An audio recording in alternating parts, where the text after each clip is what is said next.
Okay, guys, once again, it's Kennard, Vernon, and Stewart here for the podcast. We're talking Auburn football. Go ahead and like the video, comment, and subscribe to Vernon Speaks Sports Auburn. I am honored to have Xavier Dampeer on the line, who was a former Auburn offensive lineman during the early stages of Gus Malzahn's career on the Plains. Xavier, what's going on, man? Not much, man. Just taking care of my health and my mind and my body, So just taking it one day at a time, trying to enjoy life. Hey, man, there's nothing wrong with that. Now, what I want to ask is I was looking at some 24/7 composites on your career, and I don't see where you committed to a college right out of high school. Very talented offensive lineman, very have a lot of upward body strength, and did some great things on the plains. Um, so you went straight the JUCO route. Correct. I did. I went straight to Pilot and Community College. Shout out to them, giving me an opportunity. Um, I had a couple of schools, like when I was in high school, that was kind of eyeing me or whatnot. I know at one time I talked to Jacksonville State, another time I talked to Louisiana State, and I think Louisiana Tech kind of like trailed me to Auburn. I mean, not Auburn, to trailed me to Colin when I was taking the JUCO route. But I went straight to JUCO right out of high school though. Okay, so now you show definitely a passion to play football, because I know my freshman year I went to Alabama A&M University, and I walked on and I was like, man, this is too much work, And for a person to continue that path and wound up at Auburn University, tell me a little bit about your time on the plains. How did you wind up there, and what were some of your greatest experiences there? I wound up there because I ended up committing after Auburn beat Ole Miss. I want to say in 2000. It was a national championship.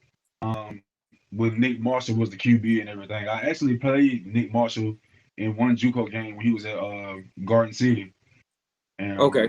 cause we played him. He ended up they ended up beating us by like 2 or 3 points or whatnot. So I was kind of familiar with him. He's always been a playmaker. Um, and at the time, like when I was in JUCO, I didn't know he was going to end up being my teammate. Auburn offered me, I think that next season, I want to say. Cause that was my freshman year in JUCO, but I ended up in Auburn after they beat Ole Miss, and like I said, I just love the family environment. Just waking up and it's a Sunday day in the plains. We got workouts and everything. Go in and get your work in, handle your business and whatnot. It was just a day-to-day lifestyle that really like allowed me. They really gave me a chance to appreciate Auburn. And Okay. so I just that's why I love Auburn so much. It was the family environment, the engagement and everything. Just people that treat you nicely and treat you well and everything. I just knew I was taken care of. All I had to do was just walk the straight path and just stay out of trouble.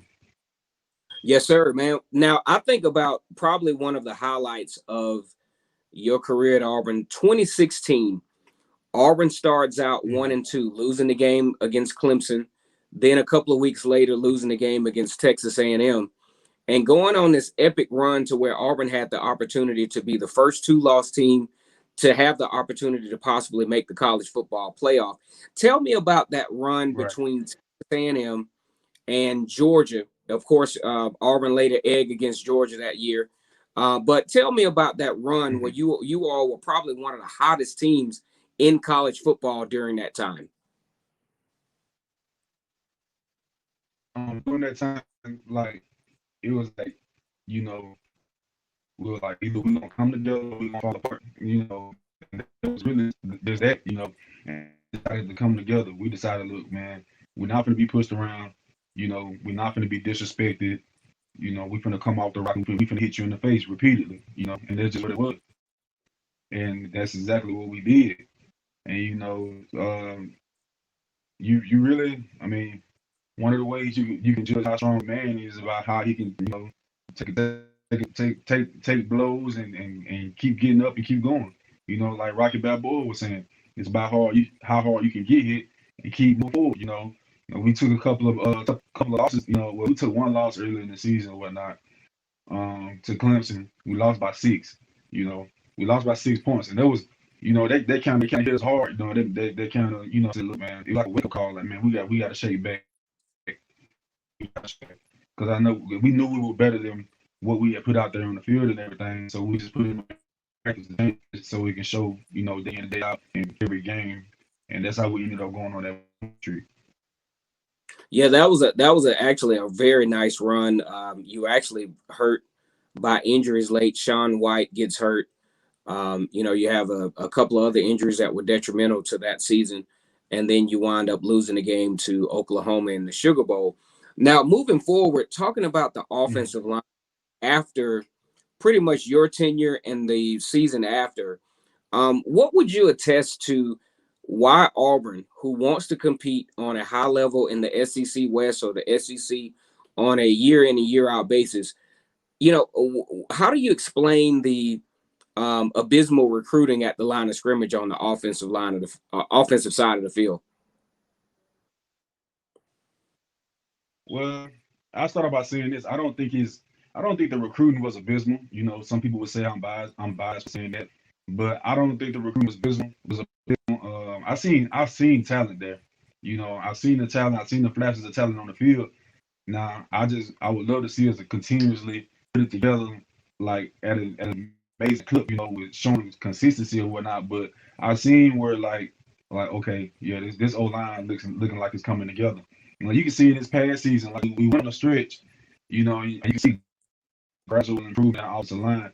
When I say this though, we also, we it's all about, especially in that group, like it's about camaraderie and like communication and it can be a lot of moving parts along the offensive line, and when one person go out, you got to find a way to get that chemistry back going. We had a Yeah. couple of key injuries along the way, and I say the most inopportune times, and that is with our chemistry. You know what I'm saying? But I feel like once they really get that chemistry down, like, hey, these are my brothers. This who I'm going to war with. You know, barring injuries, healthy offensive line, so they can really garner that their chemistry. I think they'll be just fine. I think they'll be better next year than they was this year. And see, what a lot of people don't understand is that the offensive line is probably the most organic organization on a football team. Like they have to be literally on one accord because one guy feeds off the other, the guard, the center, the tackle feeds off of one another. And if that thing is not, if you have one missing link or one chain link missing in that puzzle, it can all fall apart, especially at the center position. Now, as we get ready to Right. end this thing, what do you think, considering all things given, what do you think Kevin Harsin's priority as far as personnel should be at Auburn based on what you know about the program? You seem to have an absolute love for the Auburn program. What do you think the priority should be at the onset? Uh, like I say it like this, and this is not by no means is this a shot at the offensive line or anything. Um, because the game is won and lost in the trenches. Yes, sir. Especially at the SEC level. The game is won, the game is won and lost there. Now, am I here to say that the O line didn't have any problems at all? No, I'm not here to say that. Those are my little bros, and I'll never lie to them or lie on them about that. I'm just here to encourage them, and as they go along in their career. I think they're talented, yes, but I would say that one thing for sure that they need to work on is like just continue to cultivate that camaraderie, continue to get the communication going down, continue to get that confidence going forward, you know, and you just gotta have that mindset like, man, look, it's 5 of us, you know. When I step my brother stepping with me, we coming off the rock, we gonna hit you in the face repeatedly, and again and again and again until you fold, and we're gonna break your will to win. We're gonna make you like you. We're gonna make you want to bow. Like what, y'all got. We gonna like our offensive line. They gotta cultivate that mentality. Like, look, we willing to take it there, and we're gonna take it there because we want to win at all costs.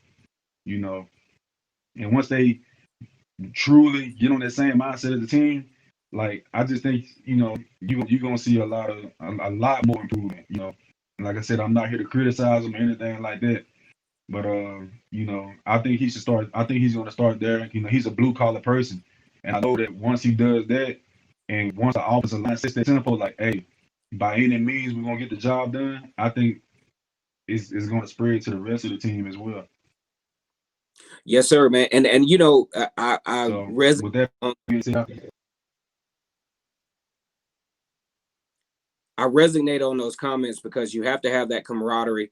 And one thing that stands out is when you talk about mentality, you got to have that mentality, that killer instinct as an offensive line, and you have to be a cohesive group. Like say at Texas A&M, mm, they call those guys the Maroon Goons, and the reason why they have these names for these guys because it signifies that they are all in this thing together. Xavier, I definitely appreciate you stopping by Vernon Speak Sports Auburn and giving of your time, man. You're a former Auburn player, yes, sir. and it's always good to hear from guys who are actually there. Now I can sit here and I can talk all the trash I want from the chair, but to actually hear it from someone who was there, been there, done Mm, that, definitely makes me proud to be an alumnus of Auburn and always admire the players who are able to succeed not only on the college gridiron but in subsequent life.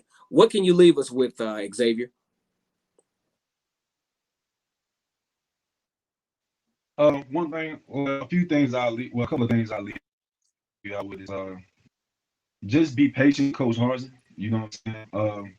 Everybody, I've seen these comments by some of the fans like, oh, we just, he's not gonna be any good. He only did this and that at Boy State. Like, give the man a chance. Because at the end of the day, you can say what you want about the conference that he was coaching in, but at the end of the day, he was a winner in that conference. You know, he was a winner in that conference. Regardless. So you got to take that into consideration. Give him time. Be patient. Let the man do what he has to do. Obviously, he knows what he's doing because he has a great winning record. I like what he said in his presser. You know, a no nonsense guy, blue collar. Let's roll our sleeves up, and we're gonna get the work. We're gonna get the job done. I like how he focuses on like development. You know, I feel like a lot of players are about to be developed in so many different ways, not just as athletes, but as being in general. And I want another thing I like that he says like, do you want it now or do you want it done right? Or something along the lines of that. Right. And this goes to show like that's him basically telling y'all like it's gonna take some time. And we're gonna take the time to put in the work. So with being said, I would tell the Auburn fan base just be patient. Just be patient and see how everything works out. Um, Another thing, I believe in both ends. You know, as you can see, when he takes off and run, he's an awesome athlete. You know, he's an awesome athlete. Um, I would say next year, what you will definitely see him step forward in is his pocket presence.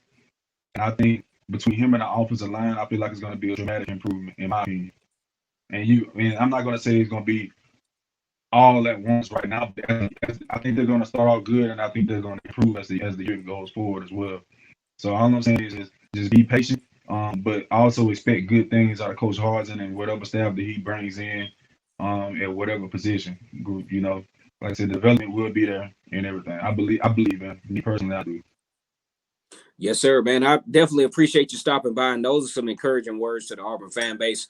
Go ahead and subscribe to Vernon Speak Sports Auburn. I am Kennard Vernon Stewart here today with my guest, Xavier Dampeer, former Auburn offensive lineman. Glad that you stopped by. And as always, it's great to be an Auburn Tiger, War Eagle.